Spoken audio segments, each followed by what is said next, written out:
itself? The speaker can say, do you know yourself? It makes it very personal, you see.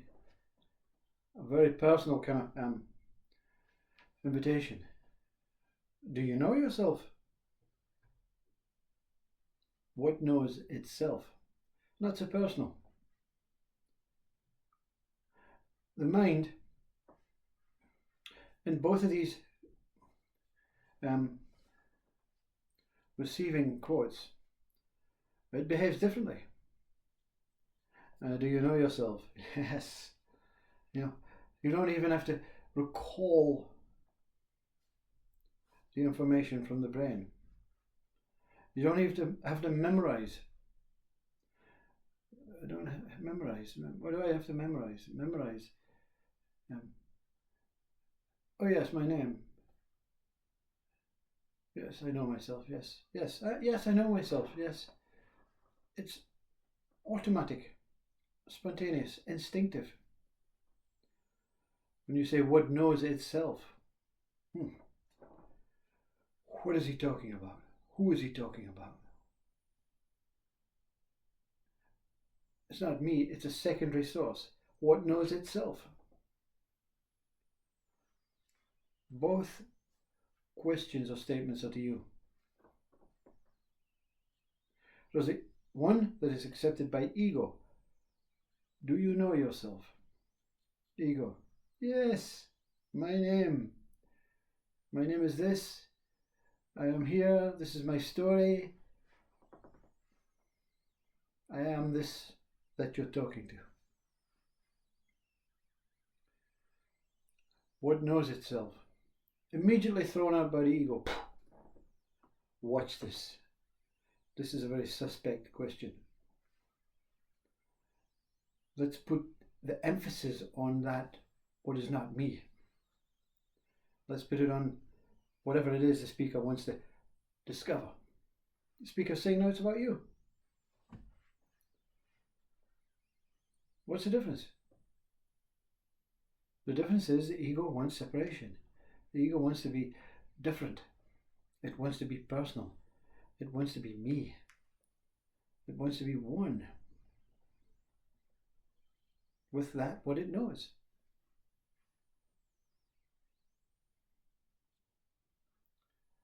And of course the ego is very careful in who it invites into its personal space. You see, the ego is such a good guy, but it can be very selfish, you know. I don't want anyone in my personal space. I like to choose. So I'll choose what the speaker is speaking about. I'll make a choice. What knows itself? Talking about God. Does God know itself? What is God that knows itself?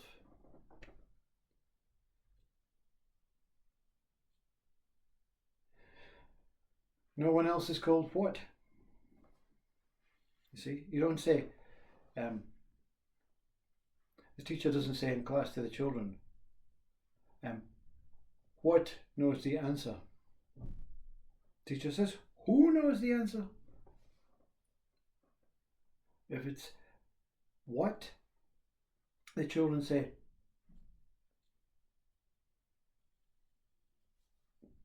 not referring to me.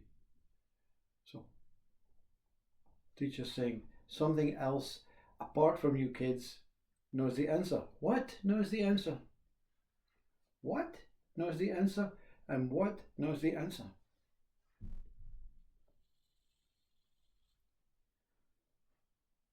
See, the ego is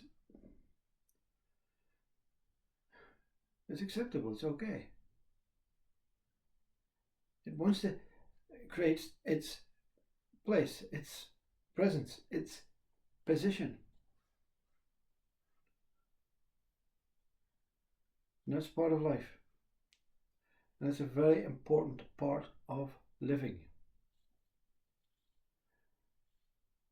To stop looking at anything outside of you and be at one in your space with your ego, with your mind, with your identity. So why the contradiction, you see? It's when you step over the, if you go back to the scales, yeah, everything is balanced. Ego wants its own space. But it's not looking for anything in the world to be greedy or selfish about. It just wants its own space. So it's not gonna, ego is just gonna go. And that's how the bird soars. Yeah? The bird only soars like this when it's taking off. Once it's in the sky, it slows down. It's flowing with life. The ego that says, I want my own space is okay. But when it says, I want my own space because of this, because of that, and to get this and to get that, and to be this and be that, and to do this and do that, starts flapping its wings, you see. This and that, this and that, this and that. The journey is long and arduous. You see? You know, the bird, the osprey, any bird that sails and soars with the wind and the breeze, a very smart bird. I'm not going to waste energy. I'm going to need more food. I'm going to have to get some more food because I'm sitting like this. Also, I have to be quiet and secretive. I have to be in tune with my wings and my flight.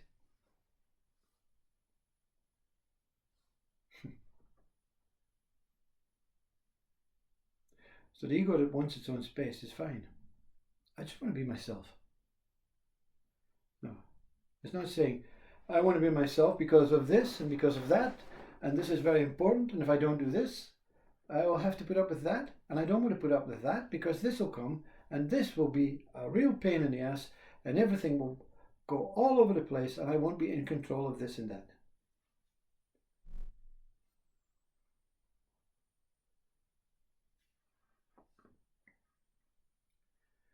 Ego. It resides also somewhere here. It resides in the pure essence of myself. To say ego doesn't know about the whole self is not true. Ego knows about the whole self, but there are moments in its life that it is relevant to the body.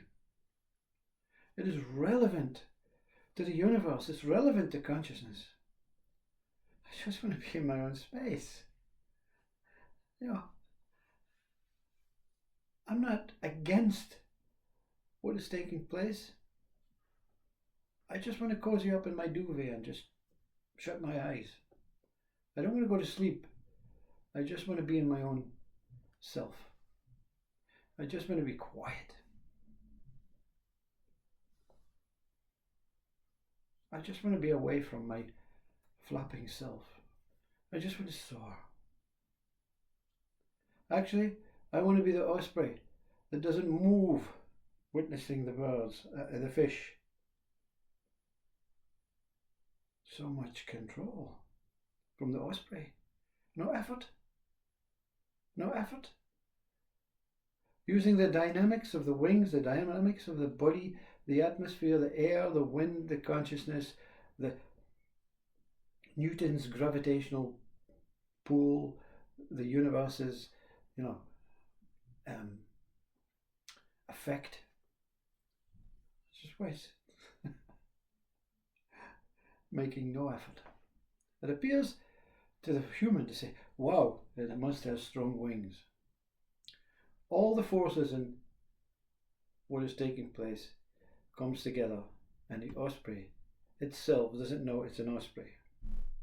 all its focus is on a fish. Not because I'm bored, I have something to need something to do with my life. No, my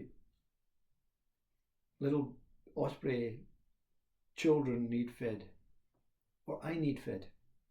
Otherwise, I'm going to plummet into that ocean and the fish will eat me.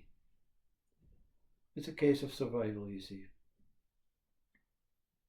Humans, they don't think about survival. They think about going all over the world, massacring what nature is here for. Nature is the most pleasing thing to the eye. It is the most pleasing thing to the nose. It is the most pleasing thing to the ears. It is the most pleasing thing to the tongue. It is the most pleasing thing to be as. Yeah. To hell with that. Not a chance, Mr. Speaker. Not an absolute chance. Do you think I'm going to spend my whole life just being like a flower, opening and shutting? No, you are the flower.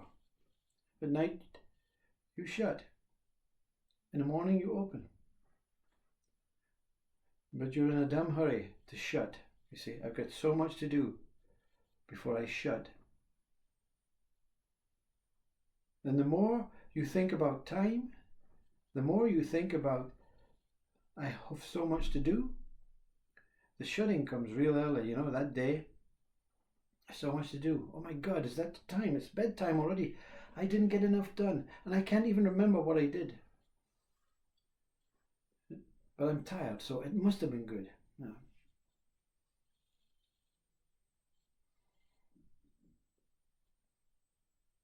Who is the one?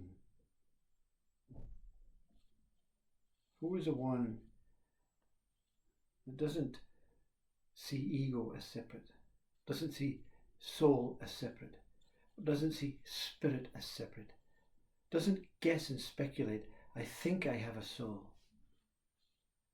I am all that I am. Whatever word you come up with, I'll take it on board.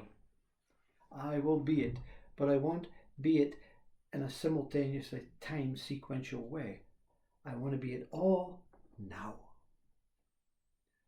And when you're all now, everything shines. Everything glows, everything beams, everything is warm, everything is one, everything is a pure essence of life. And consciousness says, well, God, I feel good today. I feel free. I feel lucky, privileged to be alive. And the ego is the one that's saying it. I feel so privileged, so lucky to be alive. And I want everyone to feel like me. And that's all ego is here for. That's the only want necessary for ego. But when it says, I want everyone to feel like me, and this is how I'm going to do it. What I'm going to do is A, B, C, D, E, F, G. And then after that, I'm going to do this and that. And everyone, and I'm going to invite, and I'm going to give, and I'm going to take this, and I'm going to do that. And I'm going to fulfill, and I'm going to feel so grateful. So privileged.